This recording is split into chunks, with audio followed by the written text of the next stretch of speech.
बा गांधी के आश्रमों में सामान्य व्यवहार और रिश्तों की गर्माहट महसूस कराने वाली महिला थी। और जब गांधी तथा आश्रम के प्रयोग एक सीमा से आगे बढ़कर परेशानी का कारण बनते थे, तब बा आश्रम वासियों की रक्षा में सबसे आगे रहती थी और गांधी भी उनकी तरफ से विरोध या आपत्ति का मतलब चीजों का बिगड़ना मान लेते थे। उन्हें भी अंदाजा था कि उनके सामने कम ही लोग आपत्ति कर सकते थे, जिसमें बा के बोलने का मतलब क्या है वे जानते थे। साबरमती आश्रम का नियम था कि आश्रम के इस्तेमाल में ज्यादा से ज्यादा स्थानीय चीजों का प्रयोग हो और आश्रम में पैदा चीज को वहीं खपा लेने का प्रयास होना चाहिए। आश्रम की बागवानी से कुमड़े की फसल बहुत अच्छी हुई, तो बाहर से सब्जियां मंगाना बंद हो गया। आश्रम में खाना ज्यादातर उबला ही होता था।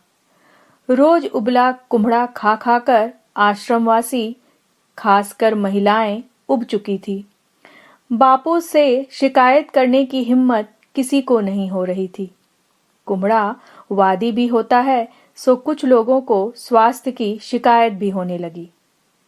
गांधी के अन्यतम सहयोगी नरहरि पारीख और मणिबहन पारीख में से मणिबेन ने इसी पर एक गीत रच डाला, जो आश्रम की महिलाओं में तेजी से लोकप्रिय हुआ। जैसे बा को यह गाना सुनाई पड़ा, वे समझ गई कि माजरा क्या है, क्योंकि वे खुद उबी हुई थी। बापू ने भी गीत सुना था। बा यह भी जानती थी कि कुम्हड़े में अगर मेथी का बघार लगे और गरम मसाला पड़े तो उसका वादी प्रभाव खत्म होता है और स्वाद भी ठीक लगता है।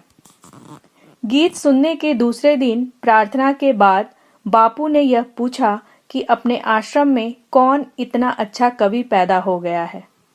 बात मणिबेन के नाम तक आई तो गांधी ने वहीं पूरा गीत सुना। फिर बोले, जिसे जिसे मसाले वाली सब्जी खानी हो वह नाम लिखाए। बा ने कहा, यह कौन करेगा, हम बहनें नाम तय करेंगी।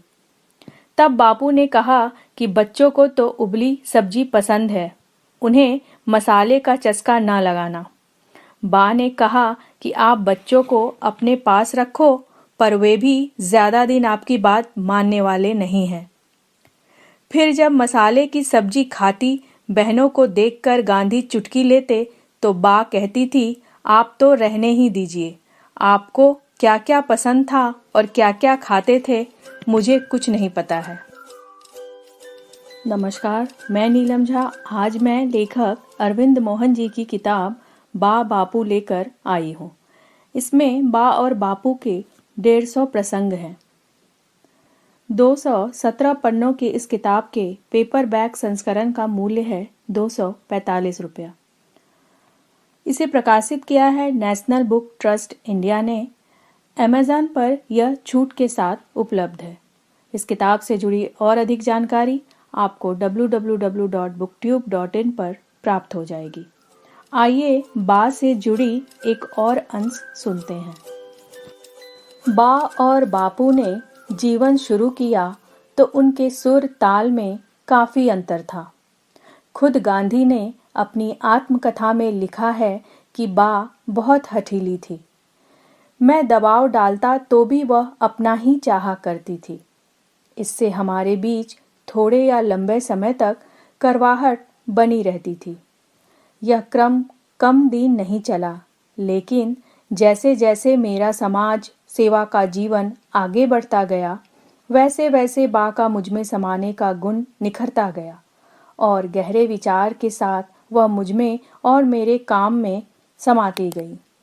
एक समय आने के बाद बा के मन में मुझमें और मेरे काम में कोई भेद ना रहा।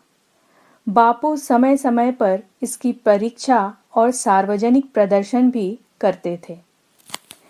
एक बार कभी 1941 में बा मरौली आश्रम से सेवाग्राम आने वाली थी। फोन मोबाइल का जमाना न था। कार्यक्रम मालूम न होने से आश्रम के लोग दिन के हिसाब से उनकी राह देख रहे थे। एक महिला खास तौर से उनसे ही मिलने के लिए आश्रम में रुकी हुई थी। सवेरे की गाड़ी आकर चली गई। बा उस गाड़ी में नहीं आई। शाम को मुंबई से एक गाड़ी आनी थी। राह देख रही उस महिला ने बापू से पूछा कि बापू, इस गाड़ी से तो बा आएंगी ना? बापू का जवाब था, अगर बा पैसे वालों की बा होगी तो इस गाड़ी से आएंगी। अगर बा गरीबों की बा होगी तो सूरत होकर ताप्ती वैली रेलवे से सवेरे आएंगी। और बा सचमुच सुबह की गाड़ी से ही सेवाग्राम आई। ऐसा मन मिल गया था बा और बापू का। बुकट्यूब से जुड़े रहिए ताकि आने वाली हर किताब का अपडेट आप लोगों को मिलता रहे।